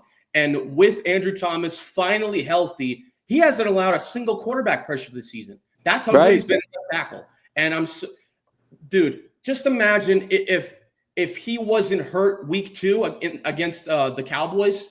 Imagine if he wasn't hurt instead of James Hudson, who had 4 penalties on the first drive. Just imagine that. Imagine if we were able to close it out against the Cowboys. Imagine if we didn't lose against the Saints. We shouldn't have lost that game. You're looking at the Giants possibly being 4-2 right now. Like, that's insane to me. Like, if you just clean up a little bit of things. I understand New Orleans, the only thing was that too many turnovers. That's why we lost. 5 turnovers, yeah. 5 turnovers, yeah. And against the Cowboys, it's just like the penalties is what killed us. We had 10 penalties in that game. I think more than that. So little things you got to clean up on that could change the fortunes. But this is why I was saying that the Giants are going to finish better than the Cowboys because of this D-line, because of the emergence of now getting Jackson Dart in there, because of guys like Cam Scatterboo who are stepping up. And without Malik Neighbors, I know we lost him for the year, but guys like Wando Robinson, Theo Johnson, who am I forgetting? Who else? Daniel Jalen Hyatt tries. Jalen Hyatt, he had a few catches in there. All these guys are stepping up, and it's so nice to see. It reminds me of the 2023 season when Daniel Jones is still here, and we got to the playoffs and won a playoff game with practice squad receivers. Like, remember when Isaiah Hodgins emerged the way he did, and now he's with a different team. But this is kind of like what the season kind of feels like, albeit a better quarterback than Daniel Jones in this system. And Jackson Dart finally is making his good decisions. I understand he had a rough last game, but this game he proved that, like, even against top-tier competition, like the Philadelphia Eagles, like the Chargers, nobody can say that Chargers win was a fluke anymore because this Eagles win, I think, shut all those critics up because the Giants, I think, should earn the respect. And this wasn't a statement game. This was a defining game. Yes. For the New York Giants, the New York Football Giants. Because as long as these 2 guys are here, Dart and Scatterboo, I think they bring an energy that we haven't seen in a long time. Scatterboo alone brings the energy, forget it to 100, he brings it to 1,000. He brings energy whenever he's on the field, after every rush, every carry, every time he's on the sidelines, he yells at his teammates to, like, get your ass back out there. We need you. And he always gives praise. And I love Cam Scatterboo. I wasn't kidding when I said last night, that's it, I'm buying a Cam Scatterboo jersey. I bought one today.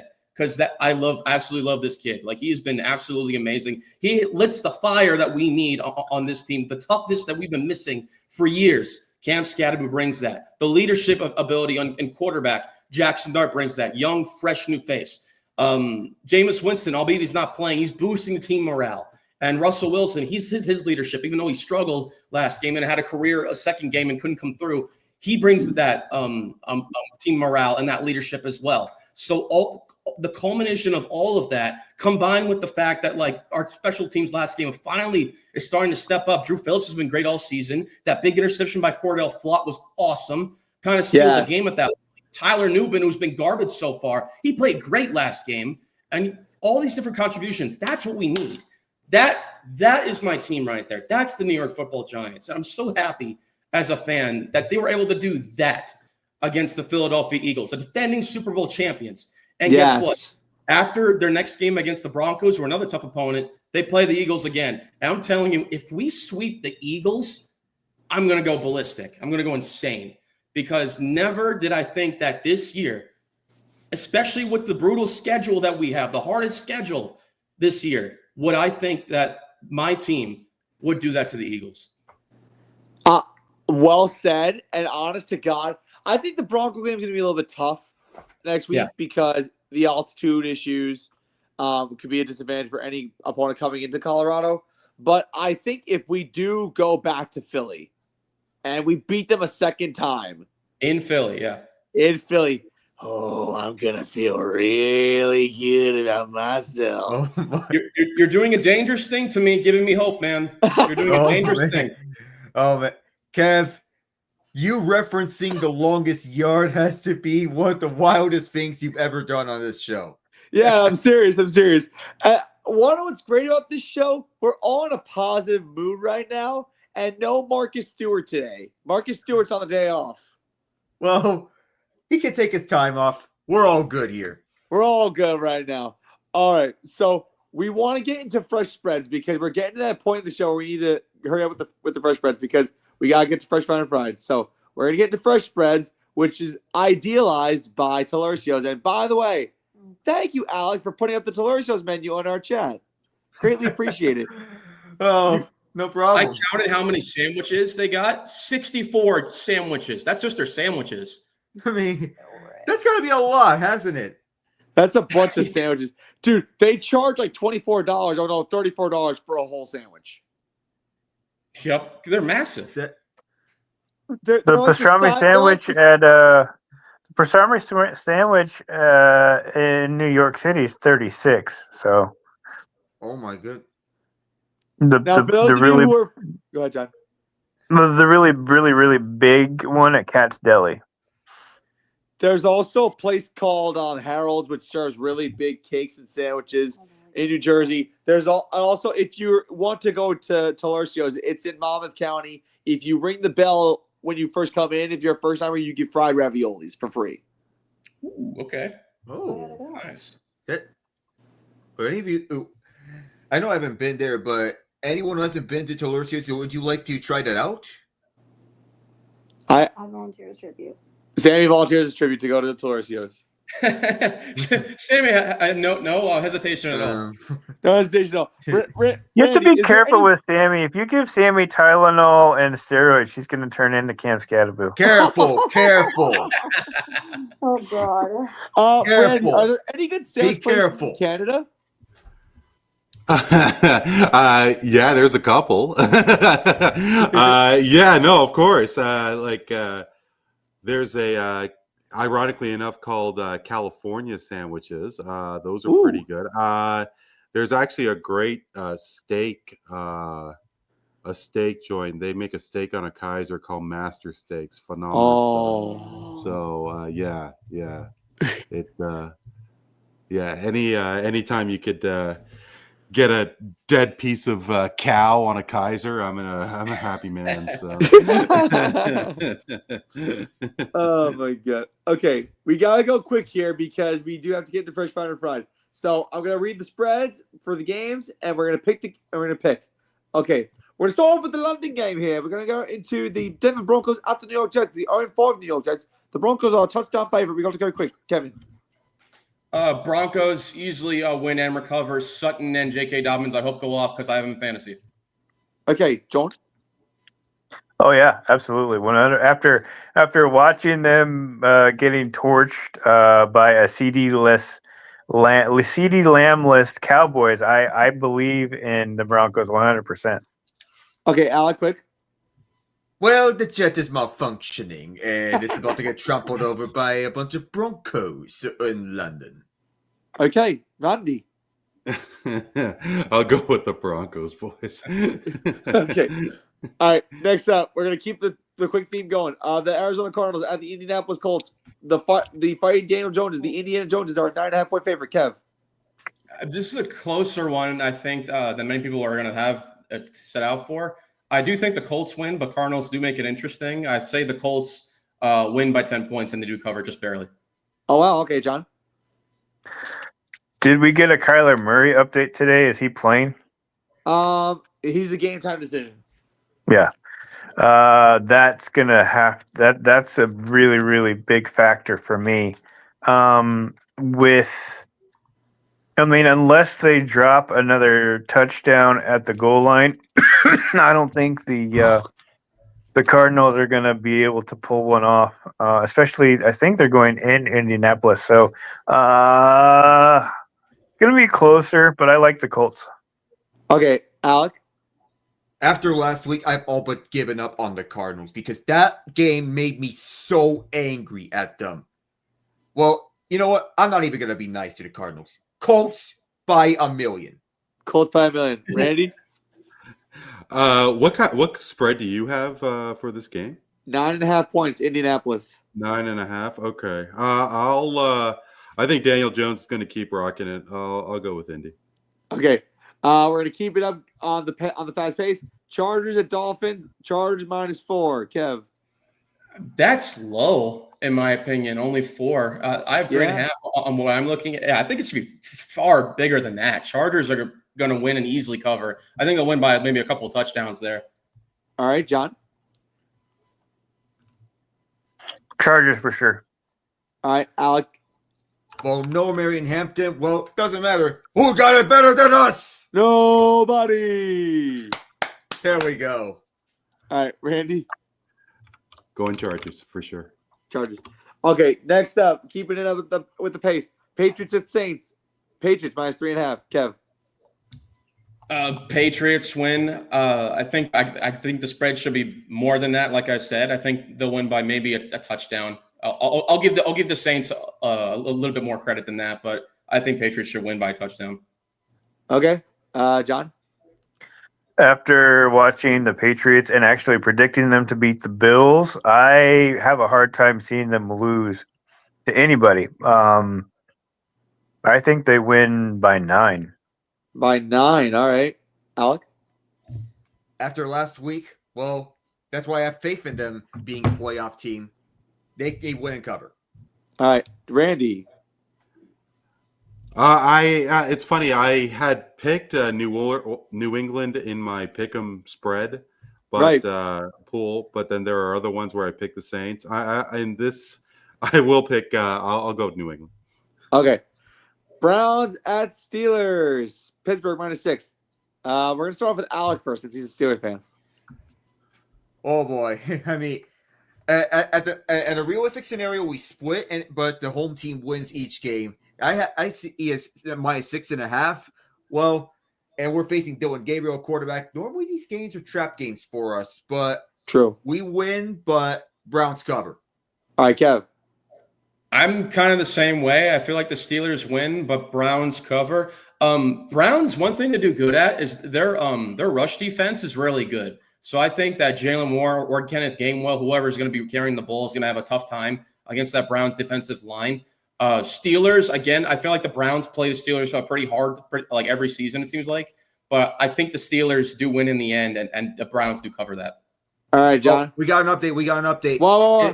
It appears that Jacoby Brissett is in line to be the starter for the Cardinals. Oh, my God. Oh, okay. Yeah. You're definitely Colts. Colts by 1 billion D. Colts by 1 billion indeed. All right, John. Browns, Steelers, Pittsburgh -6. What are you thinking? This is easy for me. I'm going Steelers. What's interesting, and I kind of want to make a note of this, is now that Flacco is gone and they're playing Dylan, they're going to lose to the Steelers, and that will make way for the first time to see Shador. Wow. All right, Randy. Like Kevin and Alec, I have Cleveland to beat the spread. I don't. I think that Pittsburgh's going to stub their toe on this one. Oh, okay. All right. Next up, Cowboys Panthers. Cowboys -3 in Carolina. Kev. Again, as much as it pains me to say it, as a Giants fan, I'm going to have to go Cowboys here. I know Panthers can surprise. I mean, we saw what they did a couple weeks ago, completely shutting out the Falcons. But against the Cowboys, it's a different story. I feel like the Cowboys are going to win by maybe 10 points here. All right, John. Definitely agree with that. I know the Panthers have surprised the Falcons. They surprised the Dolphins last week. But I don't – there's just too much offense that the Panthers can't keep up with Cowboys. All right, Alec, your turn. Please get Eric Collins on more NFL games. Please, I beg you, NFL. Yes. Yeah, we need him announcing more games. Well, if you're doing away with Thursday Night Football and putting a Saturday Night Football edition, get him on the mic right now, NFL. That's what I want to get first off. Secondly, the Panthers surprised me when they beat the Dolphins, overcoming a 17-point deficit. Against the Cowboys, it's a different story. Dallas. Randy? 6 points. Okay. Dallas as well. I think Dak is going to continue to ride the hot hand. You know what? Panthers +3. It'll be a dream come true. I don't care. Hum-diddly-dee! Next up, Seahawks and Jaguars. Jaguars -1, Kev. I'll be honest. If you would have asked me this maybe a couple weeks ago, I would have told you Seahawks. But like Jaguars have impressed me, especially after knocking off the Chiefs the way that they did in Monday Night Football. I think this Jaguars team is legit. I'm just going to say it right out. I know it's a small sample size. I know it's only 5 games into the season, as we're heading to week 6. But Jaguars, they got a pretty good defense, man. They really do. And I think like with Trevor Lawrence is finally flourishing with the chemistry that he has with this team. But the Seahawks are going to be a challenge, a pretty good challenge for them. It's going to be another litmus test for them. They're able to knock off the Chiefs. Can they do the same against Seattle? They've got a great team as well. JSN has flourished as the wide receiver 1. And Sam Darnold's looked pretty good there. Kenneth Walker has rushed the ball really nice. That'll be a really close game, but I feel like Jaguars win that, but by maybe a field goal. I think that might come down to a last-second field goal, but it wouldn't surprise me if Seattle was able to pull off the win there, and maybe knock Jaguars off the track a little bit. But for now, I'm going to say Jaguars. Okay, John.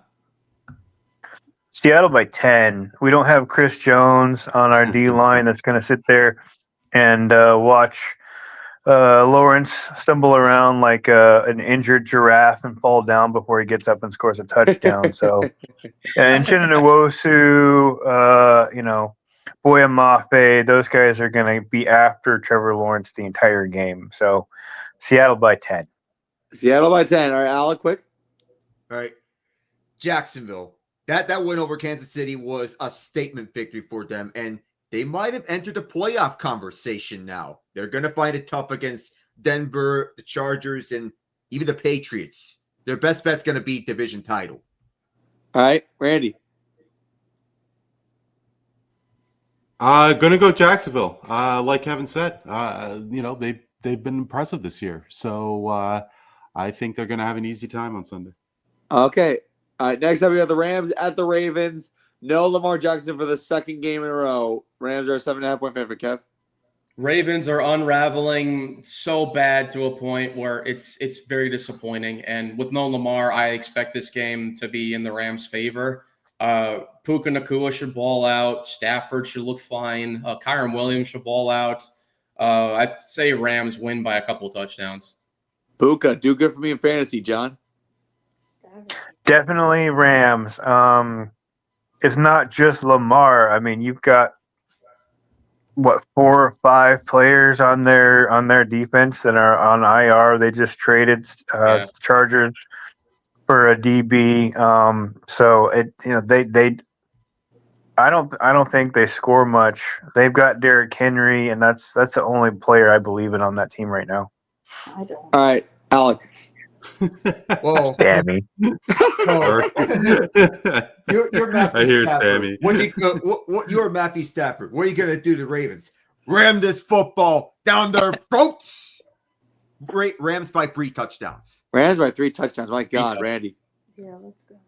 You know what? I'm just going on a hunch here. I have no reason at all to be thinking this way. I got an 8.5 spread here for what's your spread here for this game? I have 7.5, but 7.5. Okay, tomato. I mean, I think Baltimore is going to beat the spread. I think it's going to be a close game, just for no reason whatsoever. Call this an upset. Look at last week. We got how many upsets last week?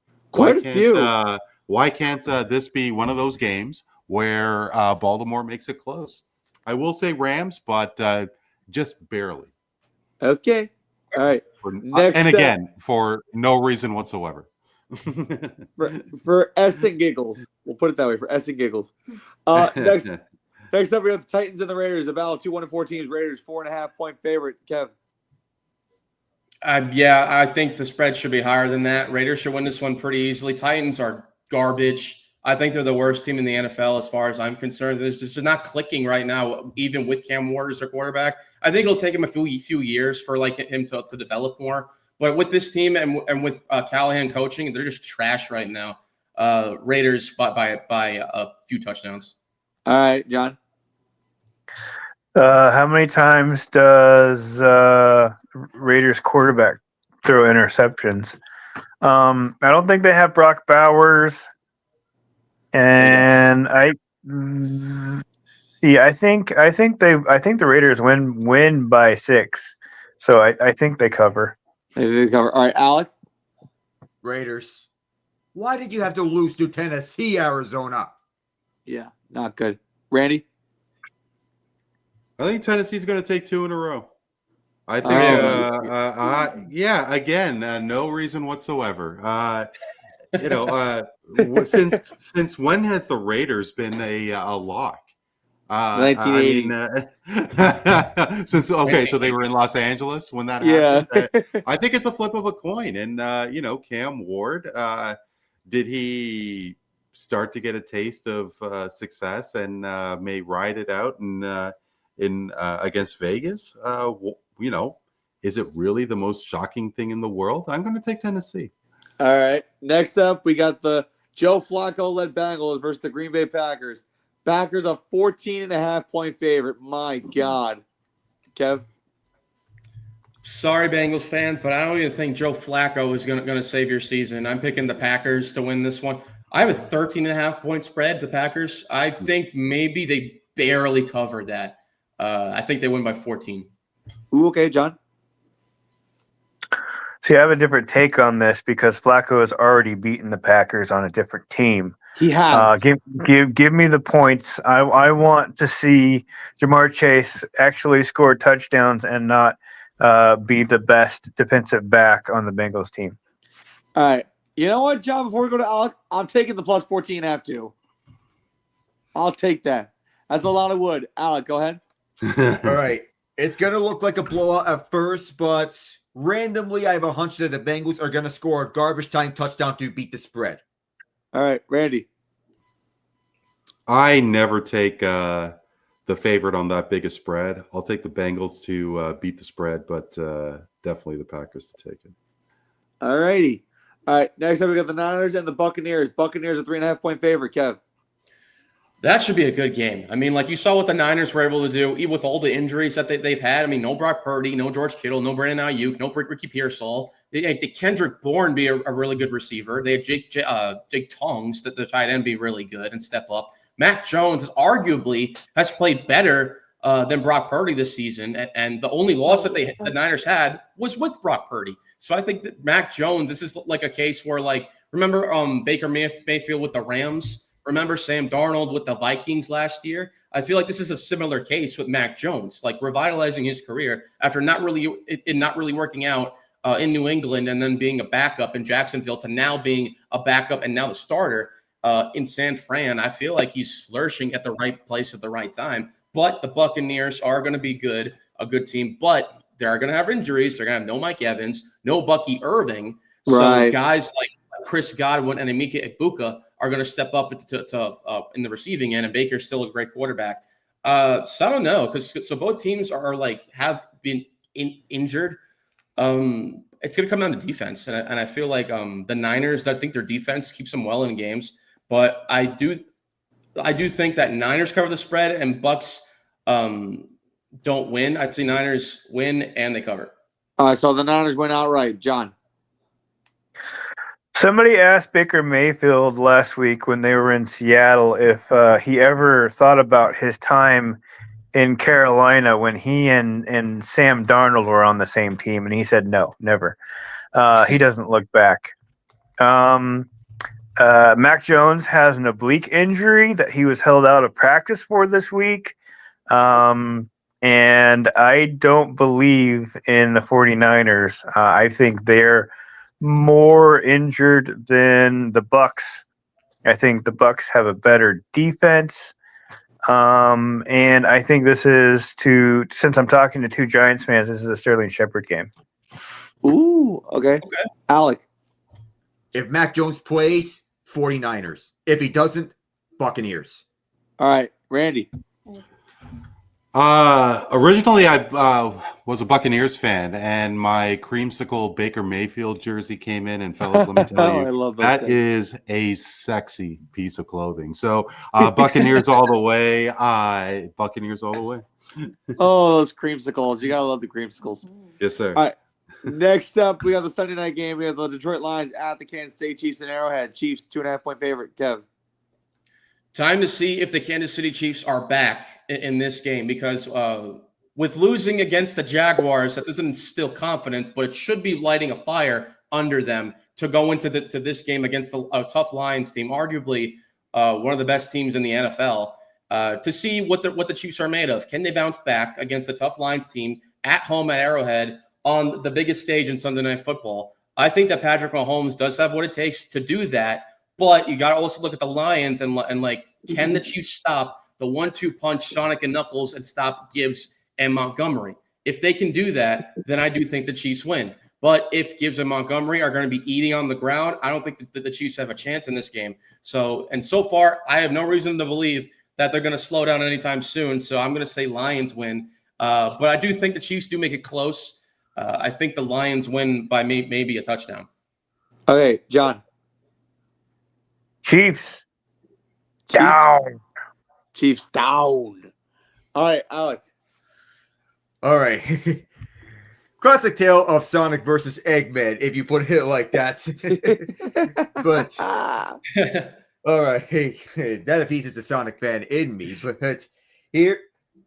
But congratulations, Chiefs. You're no longer the most overrated team in the league because the Eagles beat you again. This time in a good way. That they took the title of most overrated team in the league from you, and you might have got that weight off your backs. Now up against the Lions, who I think are the only Super Bowl contender in the league, in my opinion. This is going to be a tough challenge, but Kansas City may have what it takes. It's going to take the mental fortitude, though. For now, I'm going to say Lions, but I am not counting out Mahomes whatsoever. And you know what? The Chiefs might not be dead. They're zombies that are hard to kill. I like that terminology. Halloween's around the corner. Might as well, Randy. Yep. Good analogy. It fits. Hey, I'm gonna go Detroit. I think clock struck 12 on KC. I think Detroit has been ripping it. So yeah, right. Detroit for me. Awesome. Great. Anyway, we get the Bills at the Atlanta Falcons. Bills a 4.5-point favorite on the road. Kev. Yeah, I think Bills should be winning this game. Falcons, I know they got some good players. Like Drake London's been look pretty good. Bijan, still Bijan. Penix is going to take some time to still develop, but I think he's playing a little bit better. But I think Bills should be taking this by way more than the 4.5 spread. So the Bills will win and cover easily. All right, John. I think the Falcons are going to be the brunt of some serious aggression after the beatdown the Bills got last week. Give me the Bills. All right, Alec. Bills have question marks defensively. They can't stop the run. But I have to argue that this is even more of a trap game than the New England game last week. But that's just how I feel personally. Give me the upset Falcons. Ooh, Randy. Bills for sure. I mean, Falcons, give me a break. All right. And the last Monday Night Football game, we have the Bears at the Commanders. Rematch of the Hale Maryland game. Commanders 4.5-point favorite at home. Kev. You don't think the Bears remember what happened in that game? You don't think that they remember the history? So I think also Commanders have no Terry McLaurin, right? He got injured. No. So they're not going to have their star wide receiver as well. So that's going to be a challenge in and of itself. But with the Bears, like even though they're like I don't really know if the Bears are like a good or bad team yet. I feel like Ben Johnson in his first year, I thought he's been doing a good job. Caleb Williams, I do expect him to have like a very good big game in terms of passing yards.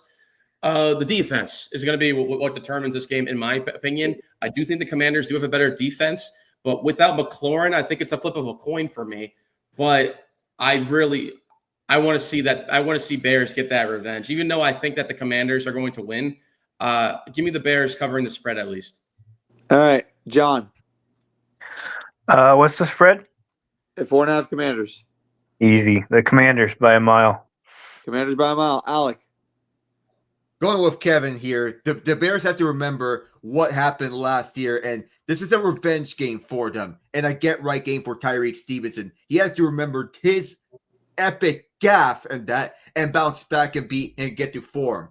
I think Chicago takes this outright upset. All right, Randy. Commanders for me. I'm not too impressed with the Bears. Commanders. Okay. So while you all were, so we're not going to get to first final Friday because we don't have a lot of time, but I will give you my picks based on the spread. Okay, here we go. Broncos -7, Colts -9.5. I'll take the Chargers -4. I will take the Patriots -3.5. I'll take the Steelers -6. I'll take the Panthers +3 because if you know, you know. I'll take the Seahawks +1 on this one. I'll take the Rams -7.5. I'll take the Raiders -4.5. I'll take the Bengals +14.5.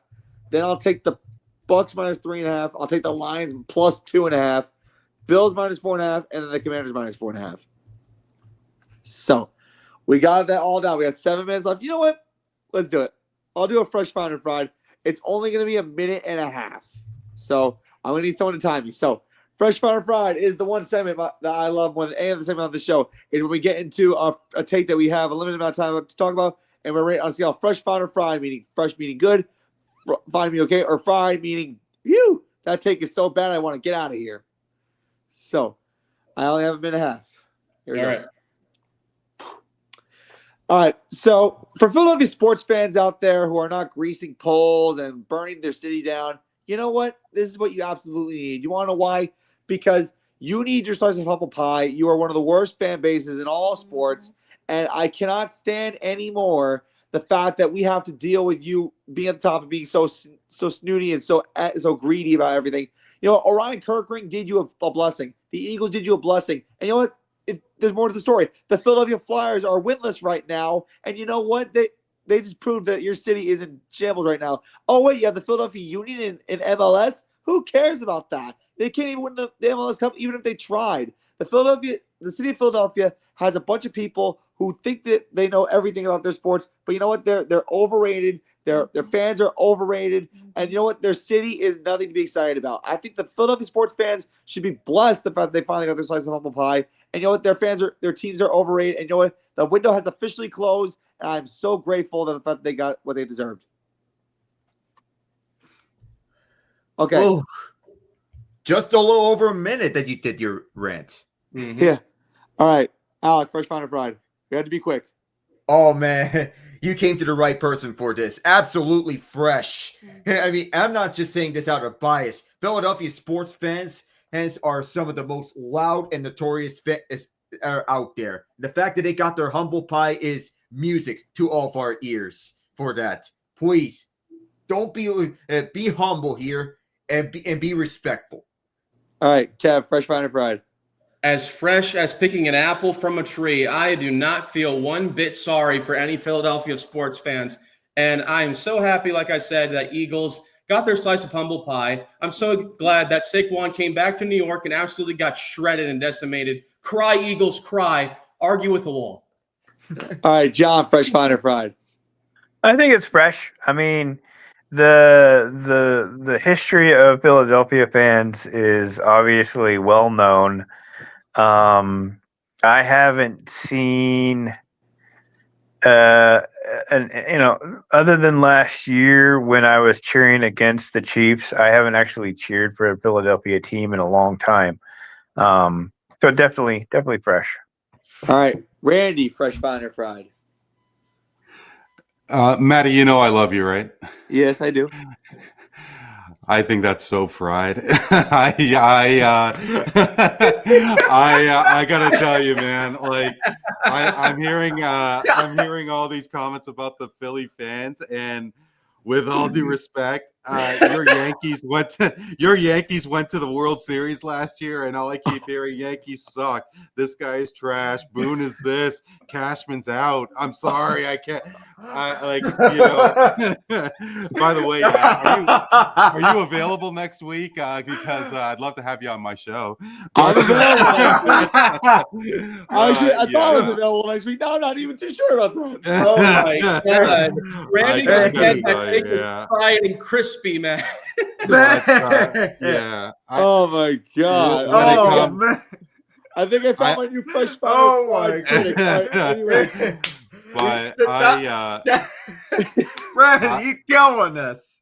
Oh man, Oh, yeah. my So I know what the Philly sports fans are like, and here's another thing, and I do want to make a serious note. Like, Sure. all of the comments with Kettering there and this poor kid, I really wonder how many of them came from Philly fans. I mean, it is so easy for a guy like Alec, who has no attachment to Philadelphia, to say some sort of death threat like tweet to this kid.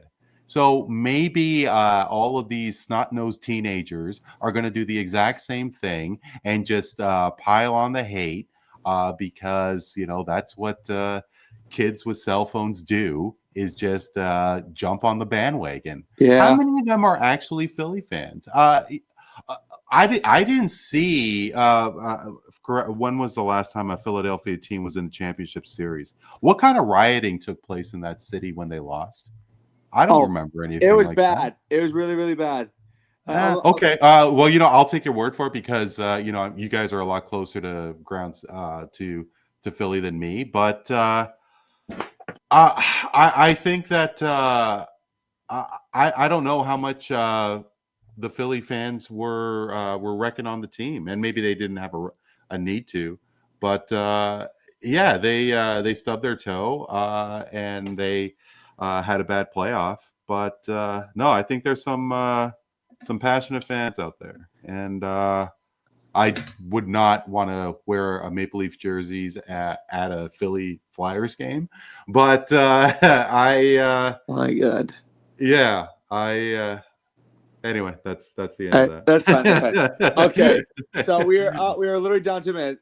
We are proud to be partnered with MyCamp Solutions and Octagon Payments. MyCamp Solutions and Octagon Payments are the only wholesale credit card company that will give you amazing rates without signing a long-term contract. I want to play the video, but we are literally at the end of the minute. We are at 1 minute left, so that video will be awaiting soon. It's on the Foursquare Sports Instagram page. You can watch it there. But anyways, this has been an awesome show, to say the least. If you want one more update on the Brewers and Cubs before we go, the Brewers are up 2-1 at the end of 6.